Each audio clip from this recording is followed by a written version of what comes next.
नाम बताओ। आपका नाम क्या बेटा?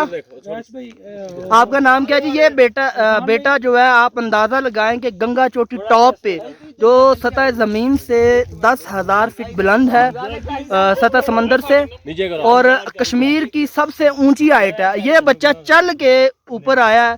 तो जो लोग रास्ते से, ये देखे, ये छोटी बच्ची भी है, ये नीचे से मतलब चल के आई है। बेटा आप कुछ चादर ले, कुछ कहो। फोकस नहीं हो रहा। आप कैसे आए हैं बेटा? पैदल आई हैं? पैदल ही? मतलब ये कि आपको बाबा उठा के लाए हैं कि चल के आई हैं? चल के आए हैं। तो आपको क्या शौक था कि आप ऊपर इस तरह चल के आए हैं? जी जी, देखने के लिए। आप थकी नहीं है? दोबारा अगर आपको मौका मिले फिर आएंगी? जो लड़कियां कमजोर हैं, जो मतलब नहीं आ सकती, उनको आप क्या कहेंगे? हैं? उन्हें आना चाहिए कि नहीं आना चाहिए?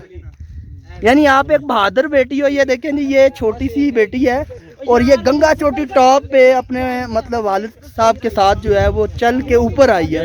और ये इनके वालिद साहब है जी। आपने उनको ये हौसला कैसे दिया है? बस इसका शौक था जी कि मुझे साथ लेके जाएं जी। मैंने तो बहुत मना किया, लेकिन इसने इसरार किया कि मैंने भी जाना है। तो आपको क्या लगता है कि आइंदा भी ये बच्ची का एडवेंचर जो है वो कायम रहेगा? ये आएगी इंशाल्लाह। इसकी तो ख्वाहिश है कि दोबारा भी आऊं। माशाल्लाह।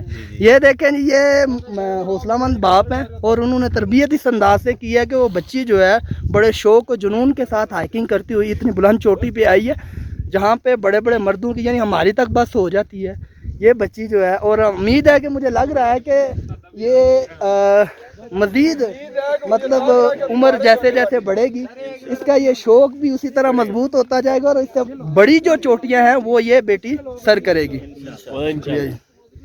ठीक है जी। आपका नाम क्या है बेटा? आपने नाम नहीं बताया था। सायरा। नाम बताओ। सारा तनवीर। ठीक है।